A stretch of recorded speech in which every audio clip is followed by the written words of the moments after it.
Okay, so let's continue our discussion on what's happening to the energy. We said energy is coming from the sun in the visible band, it's heating everything, and some things have low heat capacity, so they warm fast and cool fast. Some things have higher heat capacity, so they warm slowly and cool slowly. You can think of this as a memory in the system, right? If you learn something and remember it, that's memory. So if you heat slowly and release that heat slowly, then you are now not just responding to energy coming in and energy going out. What matters is how much energy is being kept somewhere, let's say in the ocean, and there are other ways to keep or hide the energy. You can use this part to again think about what we mean by trapping the energy here. So often you will see that mom has put a lid, or dad, whoever is cooking for you, or a bai that may be coming to your home, putting a lid on top. Why is that? You already know that if you keep the pot open, that energy is going to keep getting lost to the room. So if it's boiling a lot, the room may get hot. The room has walls, has windows, has doors, may have a fan, so you're distributing the energy and it's not going into boiling the vegetables or the water or the pasta. So you put a lid on it so that you trap the energy. So Earth has kind of a lid that is not completely closed like this. It has some holes in it, so it loses some energy and traps some energy. We'll see what that is. That's called a greenhouse effect, and some of you may already know what that means. So keep that in mind. So there is a way to make things warm faster by putting a lid and trapping the energy or not allowing it to escape, and that's what also is done by some of the gases in the atmosphere that are not allowing the energy to go out to space. And what energy is that? We said that is thermal energy. It's in a longer wavelength and we cannot see it. Of course, there are infrared goggles you can get that will allow you to see in the dark. Some hunters use it, some security people use it, soldiers use it, and so on and so forth, right? So let's put a little bit more detail to how the energy actually comes in. So here is, let's say, half of the Earth. Earth is a sphere. Well, it's a bit squished, and its radius is larger near the equator and smaller if you go in this direction. You may have learned already why that is, but I will not go into that. Earth is rotating around its axis. As you know, it rotates once in 24 hours. So that produces certain effects that we will see later, the rotational effects. But the main thing here is the sun is far away, right? It's 100 and some 50 million. You can look it up. How far is the sun? Here is the homework for you, right? So by the time the sun's rays come to Earth, if you put a sheet here, then all the sun's rays will be parallel to the Earth. Okay, and we're not tilting the Earth. We'll look at it in a minute. So if you just think about the sphere, the amount of sunlight falling on, let's say, 1 square meter here will be more than the amount of energy falling here for over 1 square meter, because the surface is, you know, curved, right? How do you think about it? If you take a ball, let's say big enough soccer ball, and you use a flashlight, you can use your brother or sister to do this. They hold the ball and you turn the flashlight on, and you will see that this center part will get more light and this will not get as much light, right? So you are getting more energy here and per unit area, and you are getting less energy here. Okay, what else needs to happen? Already we said less energy coming in, here than here. But remember, we are trying to send back thermal energy. Everything is getting heated and Earth is trying to lose the energy coming in as thermal energy, infrared energy.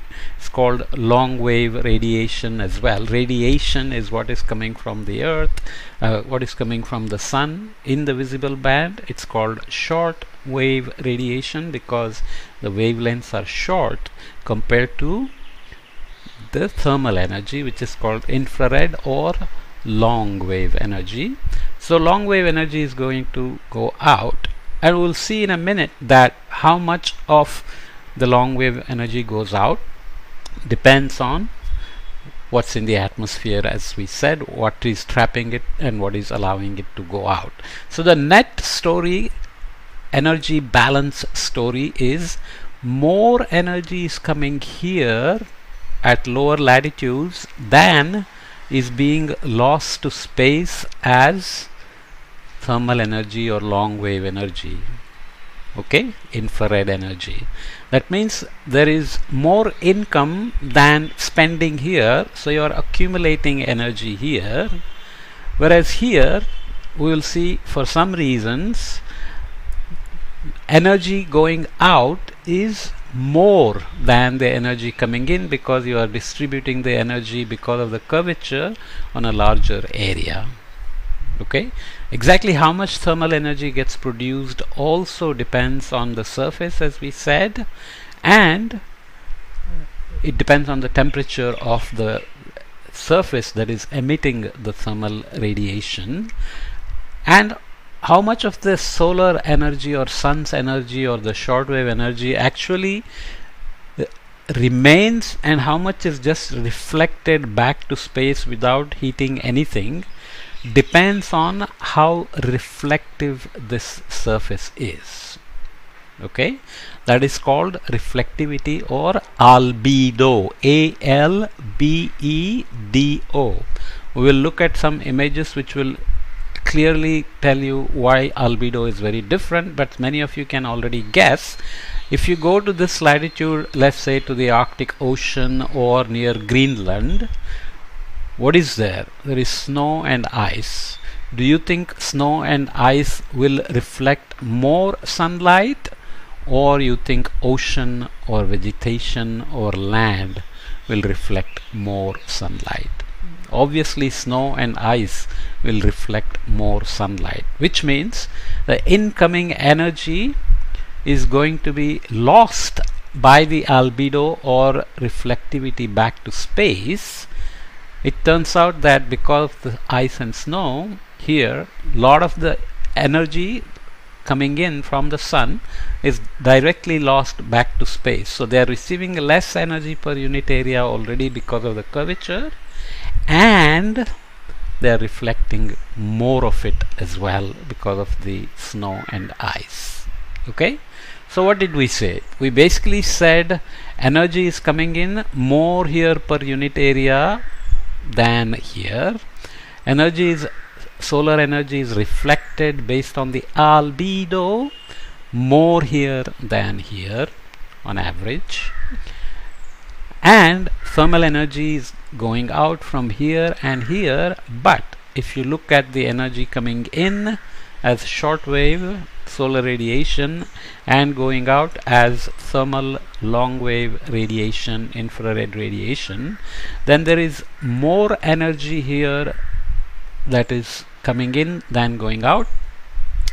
There is more energy going out here than coming in. So here you are constantly saving energy from the sun, here you are constantly losing it. What should this do? That means this is always getting colder and colder because it's spending more energy than it is getting, and this will always get hotter and hotter because it is not spending all the energy it is getting. But is it really that these low latitudes are getting warmer and warmer and high latitudes are getting colder and colder? You know that tropics are warmer and high latitudes are colder, that's why you have ice and snow here. But are they really getting warmer and warmer and colder? Not really, right? Every year you get, building of ice and snow during winter, and some melting happens. You get warming and rain during the summer, and some lesser warming during the winter, and so on. And there are a range of temperatures as you go from here to there, as we will see later. So what does this mean? If you are constantly getting more energy here and losing energy here, but this is not getting warmer and this is not getting colder, that means we must be somehow moving the energy that is excess here, extra energy from here must be being moved to here. That's why this doesn't keep getting warmer and warmer, and this doesn't keep getting colder and colder. Okay, this is like your parents earning money. They spend some for the family, and they give you some pocket money that you have to manage, let's say, for the month. If you spend it within 1 week, rest of the month you have no money.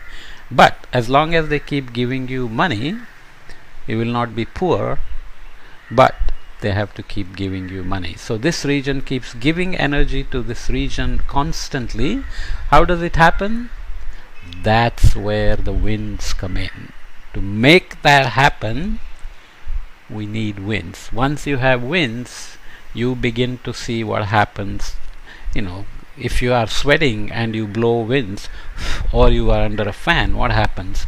It evaporates, right? So that's how your body cools. So winds begin to evaporate from the oceans, from land, from lakes, and so on and so forth. And that air rises, it expands, it cools, it forms clouds move.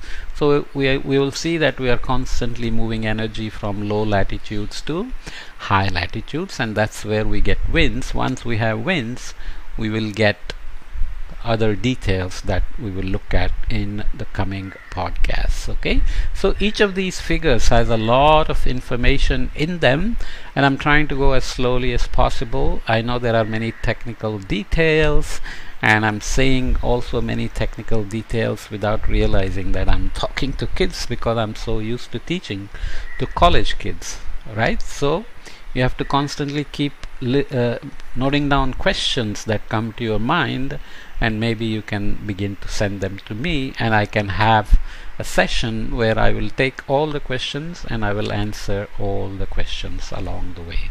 Okay, so let's come back and learn a bit more about how the earth is tilted, how it goes around the sun, and how we get diurnal cycle and seasonal cycle. And we said that we also have seasons not being the same every year, which means this summer, let's say this monsoon, we may have more rain than last year, and next year we may have again normal rain as we expect. So year to year changes also happen, and there are also, this decade will be different than the next decade, or this decade is different than the past decade, and so on and so forth. So we'll come back and add a few more details as we go along. As you can see that I'm going back and forth on the concepts, and we'll go back to the solar system. We started with the energy, so I have to explain the energy balance a little bit. We'll come back to the details in the next section of this course, but now we will look a little bit more at the Earth's orbit, and then we'll come back to the solar system, because it does matter that we understand the solar system before we can understand weather and climate. Okay, see you in the next podcast.